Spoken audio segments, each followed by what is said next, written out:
페페는 10이 있는데 나는 왜 10이 없나? 집사쇼 TV. 여러분 안녕하세요. 집도 사기하는 쇼호스트 집사쇼TV의 주인장 장지은입니다. 자, 오늘 저는 용산에 관한 기사를 하나 준비를 해봤습니다. 이미 뉴스를 통해서 접한 분들도 계실 겁니다.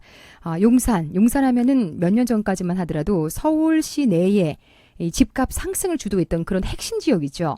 그러다 보니까 정부에서 의도적으로 이 지역의 개발을 조금 누른 면이 있습니다. 한동안 잠잠하다가 올해 들어서 서서히 한두 개씩 개발 소식과 또 청약 소식이 들리고 있는 상황인데요. 사실상 굉장히 반갑습니다. 똘똘한 한 채를 원하시는 분들, 특히 용산에 내 집 마련을 원하시는 분들에게는 이런 소식들이 반갑죠. 그리고 마냥 이렇게 둘 문제는 아닌 것 같아서 서서히 개발을 해야 되지 않을까라는 생각도 들거든요. 하지만 걱정스러운 건 집값이 많이 들썩이게 될까봐 이런 걱정은 있습니다. 적당히 조절하는 범위 내에서 그냥 두지 말고 개발이 이루어져야 될 것 같다라는 생각은 드는데요. 얼마 전에 있었던 용산의 아세 아파트 재건축 소식, 그리고 두 번째로 들리는 소식은 용산의 유엔사 부지입니다. 자, 여기에 대한 자세한 소개 올리도록 하겠습니다. 오늘 제가 준비한 기사는 한국경제에 3월 17일에 나온 그런 기사가 되겠습니다.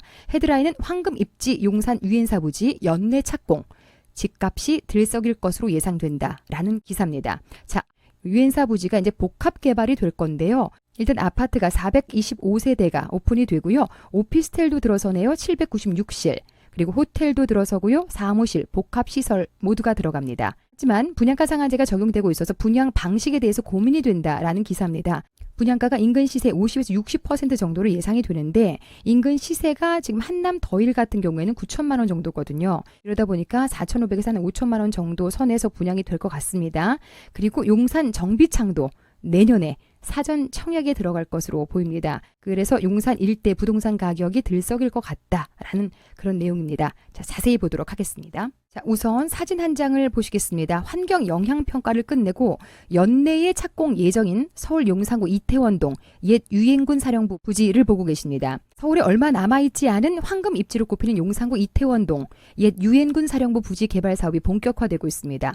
환경 영향 평가를 2년 반 만에 통과하면서 연내 착공에 나서게 됩니다. 용산 민조공원, 용산 정비창, 한남 재정비 촉진구역 등 굵직한 개발 사업과 맞물려서 일대 부동산 시장에서 가격 상승 기대가 커지고 있습니다. 17일 서울시와 용산구에 따르면 유엔사터 복합개발 사업을 위한 환경영향평가 심의가 지난달 말에 통과가 됐습니다. 이 사업의 시행사인 11건설이 2018년 10월에 환경영향평가를 첫 접수한 이후 2년 반 만의 일입니다. 환경영향평가는 개발계획이 주변 환경에 미치는 영향을 미리 예측해서 보완하도록 하는 것으로 도시개발 사업의 필수 절차입니다. 유엔사 부지 개발은 이태원동 22에 34 일대 5만 1753제곱미터를 복합 개발하는 사업입니다. 지하 7층, 지상 20층 아파트 5개 동 425가구, 오피스텔 2개 동 796실, 호텔과 사무실, 복합시설 1개 동이 들어설 것으로 예상이 됩니다. 서울시는 주변 환경에 미치는 영향 등을 고려해서 최초의 안에서는 1,503실이었던 오피스텔 공급 규모를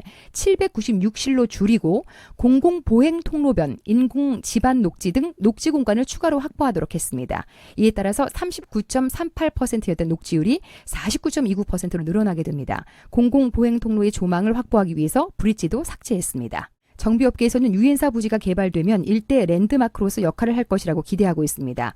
11건설은 약 2조 원을 투입해서 일본 도쿄의 대표적인 복합단지인 록본기 힐스와 같은 도심 랜드마크로 만든다는 구상입니다. 지하철 6호선 녹사평역에서 반포대교 방향으로 500m가량 떨어진 이 부지는 용산공원을 지척에 두고 있습니다. 대형 재개발 사업진 한남재정비구역과 이태원 상권, 한강공원 등과도 가까운 요지로 평가받고 있습니다. 자, 이렇게 간단하게 기사 하나를 봤고요. 그래서 제가 장지은 스픽 6번째 시간으로 바로 이 용산 유엔사 부지를 다루도록 하겠습니다. 자, 용산은 제가 처음에 첫 시간으로 다뤘습니다. 용산의 아세 아파트 재건축 소식을 전해드렸죠. 그리고 나서 6번째로 용산의 유엔사 부지를 다루게 된 겁니다. 자, 여러분, 용산이 고개를 들고 있습니다. 자, 용산 입성을 원하시는 분들은 굉장히 반가운 소식일 텐데요. 자, 하나 둘씩 이렇게 개발이 되기 시작하는 겁니다. 원래 그렇습니다. 원래 이렇게 한 번에 확 열리지 않고 서서히 시작이 되는 거죠. 자, 정보 하나 둘씩 드리려고 하니까 여러분께서 준비하실 것은 자금입니다. 자금 마련해 놓으시면 될 것 같습니다. 자, 그럼 위치부터 정확하게 살펴보도록 하겠습니다. 자, 아까 그 기사에 나왔던 사진 한 장이죠. 자, 용산의 유엔사 부지는 동부 이촌동에서 이렇게 내리면 여기 아이들 역사 공부하기 위해서 국립중앙박물관을 방문을 하잖아요. 많이들 가보셨죠? 그 뒤쪽으로 펼쳐진 넓은 용산 공원, 그곳의 오른편에 위치하고 있습니다. 자, 여기가 이제 유엔사 부지인데요. 우리 너무 익숙하죠. 저 개인적으로는 이제 이태원을 놀러 갈 때는 전철을 타면 이 녹사평역에서 내려서 이쪽으로 쭉 걸어 들어가고요. 그다음에 차량을 이용할 때는 이쪽으로 쭉 위로 올라와서 이 용산구청의 주차장이 좀 넓게 있습니다. 여기다 주차를 하고 이 위로 이렇게 걸어 들어가거든요. 자, 거기에 용산구청 바로 아래쪽에 붙어 있는 곳이 유엔사 부지가 되겠습니다. 많이들 이태원 관광특구로 놀러 다니시면서 본 적이 있는 바로 그런 곳이 되겠습니다. 자, 그러면 정확한 위치 지도를 통해서 다시 한번 보도록 하겠습니다. 자, 우선 서울 지도부터 보시겠습니다. 자, 한강이 이렇게 W자로 유유히 흐르고 있고요. 이 서울의 가장 센터에 위치한 곳이 바로 용산입니다. 자, 아래쪽으로 이렇게 나와 있고요. 그리고 반대로 이렇게 올라가 있는 곳이 있죠. 이곳이 바로 한명회가 풍수지리학적으로 좋다고 해서 여기에 정자를 세웠다고 하는 압구정이 되겠습니다. 자, 바로 이 두 곳이 대한민국 최고 입지가 되겠는데요. 그런데 지금 압구정이 가지지 못하는 장점 두 가지를 용산이 가지고 있습니다. 자, 무엇이냐면 첫 번째, 이 안에 넓은 공원을 품고 있습니다. 엄청난 장점이고요. 또 하나, 한강을 남향으로 품고 있습니다. 자, 압구정은 지금 공원이 거의 없고요. 북향 쪽으로 한강을 바라보고 있어서 압구정보다는 용산이 훨씬 더 입지가 좋습니다. 저는 개인적으로 용산이 나중에는 더 지가가 높지 않을까라는 생각을 가지는데요. 바로 이 핵심인 용산이 들썩이기 시작하자 이제 의도적으로 누른 거죠. 그래서 지금 수면 아래로 가라앉아 있던 그 용이 잠용이죠. 이 잠용이 서서히 수면 위로 올라오면서 고개를 들기 시작하는 겁니다. 자, 조금 더 확대를 해서 보도록 하겠습니다. 자, 지금 보시면 제가 장지은 스픽 첫 번째 시간으로 다뤘던 용산의 아세아 아파트 재건축, 거기가 어디냐면요. 자, 보고 계시는 용산공업고등학교, 여기 바로 앞블럭 이곳입니다. 자, 위치 너무 좋죠? 예. 이 위치면 한강 조망도 가능하고요. 그리고 용산역과 이촌역을 끼고 있다는 것도 장점이고요. 공원을 이용하기에도 굉장히 쉽겠죠. 그래서 여기가 제가 포스팅해드리고 나서 질문도 많이 받았고요. 지금 굉장히 많은 분들께서 이곳을 기다리고 계십니다. 다음으로 장지은 스픽 6번째로 지금 알려드리는 곳이 바로 녹사평역과 이태원역을 끼고 있는 바로 용산구청 아래 블럭입니다. 바로 이 구역인데요. 자, 반포대교 쪽에서 이렇게 쭉 올라오다 보면 크라운 관광호텔 아실 겁니다. 그리고 용산구청이 있고요. 여기에 두 군데 바로 아랫블럭 이렇게 넓게 생긴 이 부분 있죠? 예, 이 부분이 미군 유엔사 부지, 미군 유엔 사령부였습니다. 이 땅을 LH가 가지고 있다가 2017년 5월에 공개 경쟁 입찰을 붙입니다. 그래서 6군데의 건설사와 시행사가 달라붙었죠. 그래서 서로 이제 경쟁 입찰이니까 서로 금액을 불렀을 텐데 11건설이라는 회사가 말도 안 되는 천문학적인 숫자를 불러서 이곳에 낙찰을 받았습니다. 나중에 그 매각 대금을 대느라고 11건설이 이 잔금을 못 치르는 그런 어려움을 겪기도 했었는데요. 어쨌든 이 땅은 현재 그 문제도 잘 해결이 돼서 11건설이 시행을 하는 걸로 나와 있습니다. 자, 바로 이 땅이 오피스텔 또 아파트 또는 여러 가지 복합 건물을 지음으로써 분양시장에 나온다는 겁니다. 아주 기대가 되는 그런 지역이 되겠습니다. 위에서 본 모습 다시 한번 보실까요? 녹사평역, 이 위쪽은 여러분이 아시는 경리단길, 또 오른쪽으로 가면 이태원역이 있습니다. 자, 이렇게 나대지로 지금 남아있는 그런 땅입니다. 교통 입지 빠뜨린 것 체크해드리면 남산 1호 터널과 3호 터널 쉽게 접근할 수 있고요. 용산공원과 한강공원, 아까 그 공원의 왼편이 용산의 국제업무지구입니다. 아세아 아파트 왼편이죠. 그리고 용산에서부터 서울역까지 지하화 사업 진행되고 있고요. 한남재정비구역은 아까 보셨던 유엔사 부지 오른쪽 블럭이 되겠습니다. 그리고 이태원은 워낙에 관광특구죠. 자, 이렇게 입지가 너무 좋습니다. 금싸라기 땅이라고 하죠. 황금부지입니다. 이 아파트에 청약 당첨되면 완전 대박일 텐데요. 분양 내용을 살펴보도록 하겠습니다. 용산구 이태원동이 옛 유엔군 사령 부지. 자, 11건설이 2조 원을 들여서 도쿄의 록본기 힐스처럼 만들 예정이라고 합니다. 굉장히 화려한 곳이잖아요. 지하 7층, 지상 20층, 아파트 5개 동 425세대, 오피스텔도 2개 동 796실이 들어서고요. 호텔도 들어온다고 합니다. 사무실, 복합시설 1개동, 그리고 오피스텔 호실을 줄여서 인공지반 녹지로 조성을 할 예정이라고 합니다. 그래서 녹지율이 40에서 50%로 늘어난다라고 아까 기사에서 보셨죠? 사업 진도가 안 나가다가 환경영향평가를 2년 반 만에 받음으로써 이제 사업이 진척이 있다는 그런 내용이 되겠습니다. 빨리 진행이 되면 좋을 것 같다라는 생각이 드는데요. 대충 나온 조감도 보시겠습니다. 이 뒤쪽이 아마도 아파트이지 않을까 싶고요. 그리고 함께 이렇게 붙어있는 요런 것들이 오피스텔일 것 같은 느낌이 듭니다. 지금 아파트 세대보다 오피스텔 세대가 훨씬 많은 걸로 나와 있고요. 이 전면에 배치된 곳들은 호텔 이런 거이지 않을까 그런 생각이 드네요. 입지는 저희가 좋다 나쁘다 논할 그런 위치가 절대 아니기 때문에 지금부터는 이제 과연 분양가가 얼마 정도에 나올 수 있는지를 신경을 쓰셔야 될 것 같아요. 자, 유의할 점에 제가 넣어봤습니다. 히스토리를 조금 아셔야 되는데요. 부지 매입 당시의 비용이 평당 6,748만 원에 달했습니다. 2017년도에 5월 용산의 평당가는 이렇게 높지 않았습니다. 그런데 이제 11건설이 경쟁 입찰에서 낙찰을 받기 위해서 이렇게 비싼 돈을 부른 겁니다. 당시 감정가는 8천억이었는데요. 1조 500억에 매입을 해버린 거죠.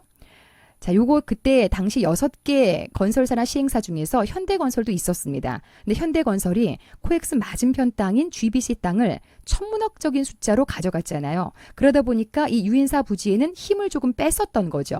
그 틈을 타서 11건설이 이렇게 감정가 1.3배에 가까운 돈을 부름으로써 결국은 11건설이 이 땅을 차지하게 된 겁니다. 근데 이제 살 때 매입 당시에 너무나 많은 돈이 투입이 됐기 때문에 여기에 대한 수익이 나려면 분양가가 올라갈 수밖에 없다라는 단점을 가지고 있습니다. 특히나 민간 택지에도 분양가 상한제가 적용이 되면서 크게 분양가를 부를 수 없는 상황이거든요.